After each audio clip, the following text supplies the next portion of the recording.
உங்களில் பெரியவன் சிறியவனைப் போல இருக்க கடவன். தலைவன் பணிவிடைக்காரனைப் போலவும் இருக்க கடவன்.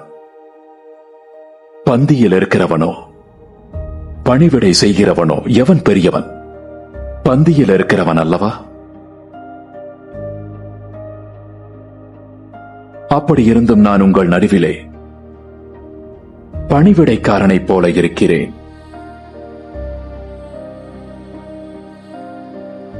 எனக்கு நேரிட்ட சோதனைகளில் என்னோடே கூட நிலைத்திருந்தவர்கள் நீங்களே. ஆகையால் என் பிதா எனக்கு ஒரு ராஜ்யத்தை ஏற்படுத்தினது போல நானும் உங்களுக்கு ஏற்படுத்துகிறேன். நீங்கள் என் ராஜ்யத்திலே என் பந்தியில் போஜன பானம் பண்ணி